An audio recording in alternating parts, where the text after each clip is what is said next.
नमस्कार. छायाज रेसिपीजमध्ये आज आपण डाळ तांदळापासून खूपच मस्त पोटभरीचा असा नाश्ता बनवणार आहोत. तर यासाठी इथे मी 1 वाटी चण्याची डाळ घेतली आहे. त्याच वाटीने मोजून आपल्याला 1 वाटी इथे तांदूळ घ्यायचे आहेत.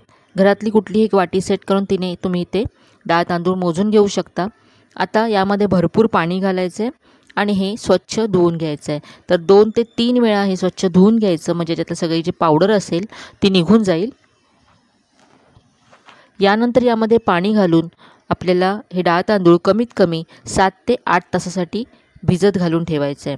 जितकी डाळ छान भिजेल तितका आपला हा नाश्ता सॉफ्ट होईल आणि परफेक्ट होईल. तर इथे आता हे 8 तासासाठी मी असंच बाजूला ठेवून देते. तर इथे पाहू शकता 8 तास झालेत आणि डाळ पहा आकाराने दुप्पट झाले, अगदी सॉफ्ट झाले. आता हे आपल्याला वाटून घ्यायचं आहे. तर वाटताना यामध्ये जे आपण पाणी घातलं आहे तेच आपल्याला वापरायचं आहे. आपण आधी डाळ तांदूळ स्वच्छ धुवून मग हे पाणी घातलं होतं, त्यामुळे हे वाटताना आपण घातलं तर काहीच हरकत नाही आहे. त्याच्यातली अर्धी डाळ तांदूळ मी मिक्सरच्या भांड्यामध्ये काढून घेते. जास्त आहे त्यामुळे 2 बॅचेसमध्ये मी हे वाटून घेणार आहे. तर इथे अर्धं मी काढून घेतलं आहे. आता इथे त्याच वाटीने मोजून मी 1 वाटी दही घेतलं आहे. तर अर्धं हे पहिल्या बॅचमध्ये घालायचं आहे आणि अर्धं नंतरच्या बॅचमध्ये मी घालणार आहे. तर असं सगळं 1 वाटी दही इथे आपल्याला घालायचं आहे आणि याबरोबरच थोडंसं पाणी घालून आपल्याला हे वाटून घ्यायचं आहे. तर इथे पहा सगळं डाळ तांदूळ मी इथे वाटून घेतलं आहे. वाटताना 1 वाटी दही घातलं आणि थोडंसं पाणी घातलं. तर पहा अगदी स्मूथ असं वाटलं गेलं आहे आणि हे तुम्ही पाहू शकता. हे इतपत आपल्याला घट्ट हवं आहे.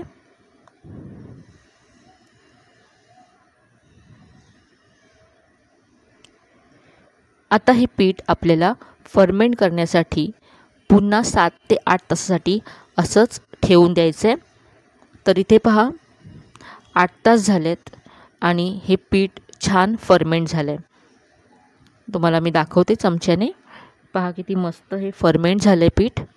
गरमीच्या दिवसामध्ये यामध्ये दही घातलं नाही तरीसुद्धा हे छान फर्मेंट होतं.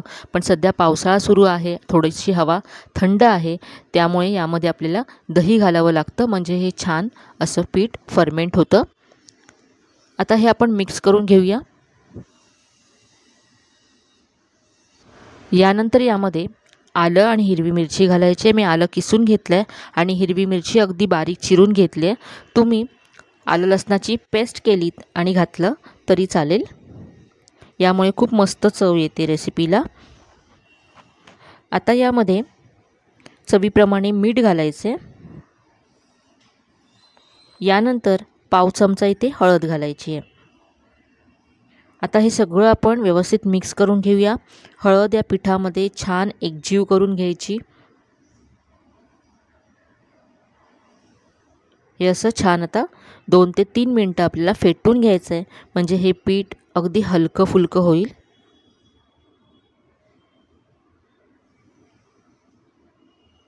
तर इथे लक्षात ठेवा, हे पीठ आपल्याला घट्ट हवं आहे, त्यामुळे वाटताना कमी पाणी घालायचं. आता यामध्ये 2 चमचे तेल घालायचे, म्हणजे रेसिपी छान आतपर्यंत सॉफ्ट व्हायला मदत होते. तेल मिक्स करून घेऊया. आज याचा आपण ढोकळा बनवणार आहोत.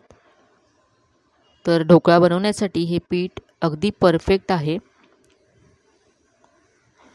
आता यामध्ये अर्धा चमचा इनो फ्रूट सॉल्ट घालायचं आहे.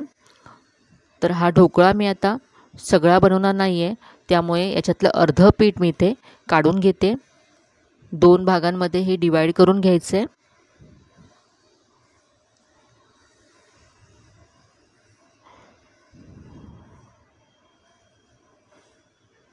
तर इथे पहा अर्धं पीठ काढून घेतलं. इथे मी एक प्लेट तेल लावून ग्रीस करून घेतले. यानंतर या पिठामध्ये अर्धा चमचा इनो फ्रूट सॉल्ट घालायचं आहे. त्यावरती थोडंसं पाणी घालायचं आहे आणि मिक्स करून घ्यायचं आहे. आपण जो ढोकळा बनवतो तो इडलीपेक्षासुद्धा छान जाळीदार असतो. आणि तसा जाळीदार अगदी मार्केटसारखा ढोकळा होण्यासाठी इथे आपल्याला इनो घालायचा आहे. जर तुम्ही इनो न घालता ढोकळा बनवलात तर तो इडलीप्रमाणे बनेल. त्यामुळे ढोकळा अगदी छान मार्केटसारखा जाळीदार आणि हलका फुलका होण्यासाठी इथे मी अर्धा चमचा इनो फ्रूट सॉल्ट घातलं आहे.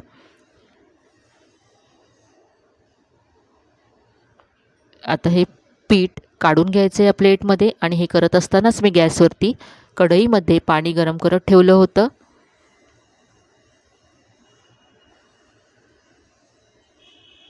आता हा ढोकळा आपण शिजवण्यासाठी ठेवूया.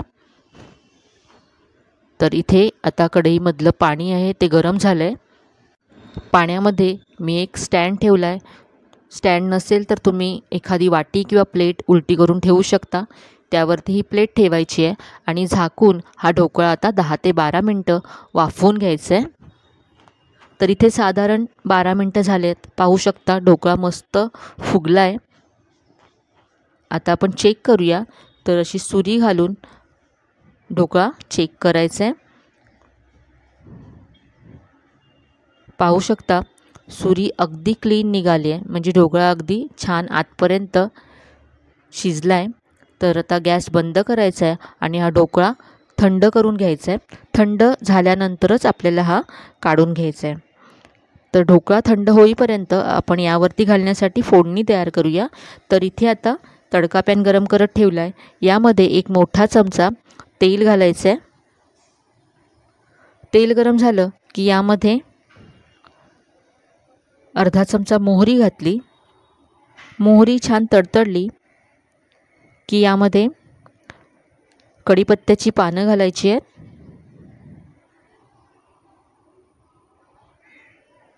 यानंतर हिरवी मिरची घालायची आहे. तर इथे अशी लांब चिरून हिरवी मिरची घातली आहे. हिरवी मिरची परतून घ्यायची तेलावरती.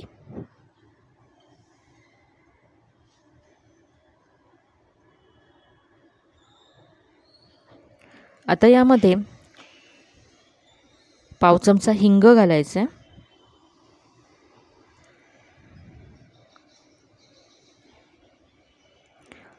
आणि यानंतर यामध्ये अर्धी वाटी पाणी घालायचं आहे. इथे आता फक्त फोडणीपुरतं चिमूटभर मीठ घातलं आहे. तुम्हाला आवडत असेल तर तुम्ही ते साखरसुद्धा घालू शकता. मिक्स करून घेऊया आणि आता या पाण्याला उकळी काढून घेऊया. पाण्याला उकळी आले. आता हे थंड होऊ दे.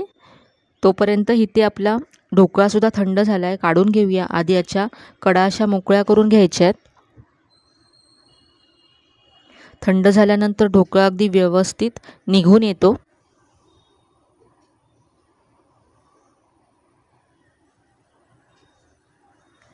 आता हा आपण काढून घेऊया.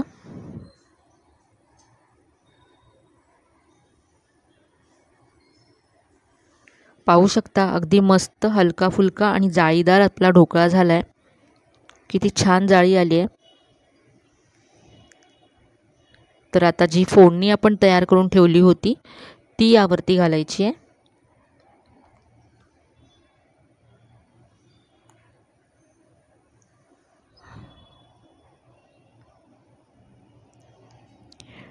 आता आपण ढोकळा कट करून घेऊया. पाहतानाच तुम्हाला कळत असेल की ढोकळा किती सॉफ्ट झाला आहे. अगदी साधी सोपी आणि मस्त अशी रेसिपी आहे. डाळ तांदळाच्या ढोकळ्याची अगदी परफेक्ट अशी रेसिपी आज मी तुम्हाला दाखवली आहे.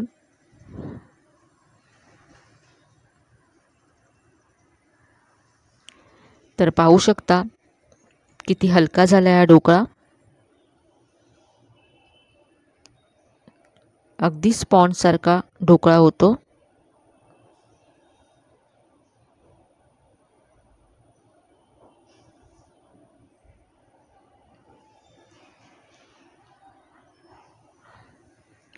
तुम्ही हा चटणीबरोबर सर्व करू शकता.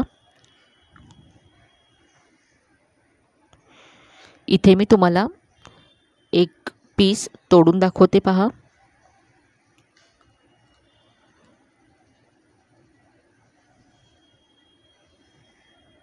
वरून मी थोडीशी कोथिंबीर घातली. तर हा मस्त हलका फुलका जाळीदार असा डाळ तांदळाचा ढोकळा नक्की करून पहा. आजची ही रेसिपी तुम्हाला कशी वाटली कमेंटमध्ये कळवायला विसरू नका. रेसिपी आवडली असेल तर व्हिडिओला जास्तीत लाईक करा, शेअर करा. चॅनलवर नवीन असाल तर चॅनलला सबस्क्राईब करायला विसरू नका. चला तर मग पुन्हा भेटूया अशा छान छान आणि नवीन नवीन रेसिपीसह. तोपर्यंत धन्यवाद.